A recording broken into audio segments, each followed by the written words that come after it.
আপোনাৰ মূৰৰ বিষৰ সমস্যা আছে নেকি? মূৰৰ বিষৰ পৰা পৰিত্ৰাণ পাবলৈ সহজ ঘৰুৱা উপায় জানি লওক। দীৰ্ঘ সময় ধৰি লেপটপ, মোবাইল ব্যৱহাৰ বা একেটা কামতে লাগি থকাৰ ফলত কেতিয়াবা আমি যথেষ্ট মূৰৰ বিষৰ সন্মুখীন হ'বলগীয়া হয়। বহু সময়ত এই বিষ বাঢ়ি গৈ সহ্যকৰ সীমা অতিক্ৰম কৰে। এনে অসহ্যকৰ মূৰৰ বিষ সোনকালে দূৰ কৰিবলৈ আপুনি কিছুমান ঘৰুৱা প্ৰতিকাৰ ব্যৱহাৰ কৰিব পাৰে। আটাইতকৈ ভাল কথা যে এই প্ৰতিকাৰবোৰৰ কোনো পাৰ্শ্বক্ৰিয়া নাই।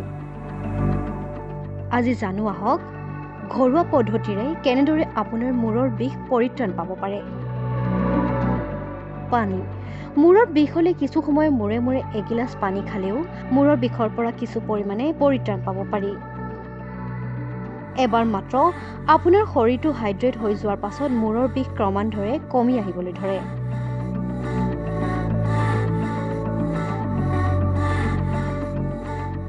লং। কেইটামান লং কিছু সময় গৰম কৰি এখন ৰুমালত বান্ধি লওক আৰু নাকৰ ওচৰত থৈ গোন্ধ লৈ থাকিলে মূৰৰ বিষৰ পৰা কিছু সকাহ পাব পাৰি।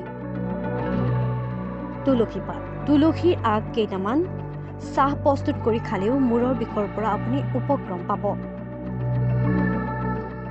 আপেলৰ লগত নিমখ। যদি বহু চেষ্টাৰ পাছতো আপোনাৰ মূৰৰ বিষ কমা নাই তেন্তে আপেল কাটি লৈ তাত নিমখ সানি খালেও মূৰৰ বিষ যথেষ্ট পৰিমাণে দূৰ হয়। জালুক আৰু পদিনাৰ চাহ।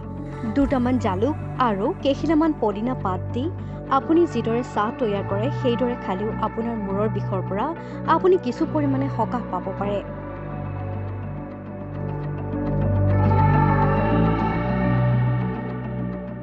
এইকেইটা হ'ল ঘৰুৱা সহজ উপায় যিকেইটাৰে আপুনি আপোনাৰ ঘৰতে মূৰৰ বিষৰ প্ৰতিকাৰ পাব পাৰে।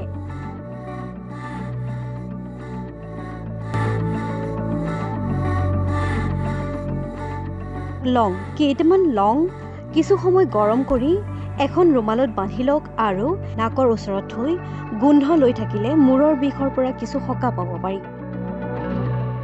তুলসী পাত। তুলসীৰ আগ কেইটামান চাহ প্ৰস্তুত কৰি খালেও মূৰৰ বিষৰ পৰা আপুনি উপক্ৰম পাব। আপেলৰ লগত নিমখ। যদি বহু চেষ্টাৰ পাছতো আপোনাৰ মূৰৰ বিষ কমা নাই তেন্তে আপেল কাটি লৈ তাত নিমখ সানি খালেও মূৰৰ বিষ যথেষ্ট পৰিমাণে দূৰ হয়। জালুক আৰু পদিনাৰ চাহ। দুটামান জালুক আৰু কেইখিলামান পদিনা পাত দি আপুনি যিদৰে চাহ তৈয়াৰ কৰে সেইদৰে খালেও আপোনাৰ মূৰৰ বিষৰ পৰা আপুনি কিছু পৰিমাণে সকাহ পাব পাৰে।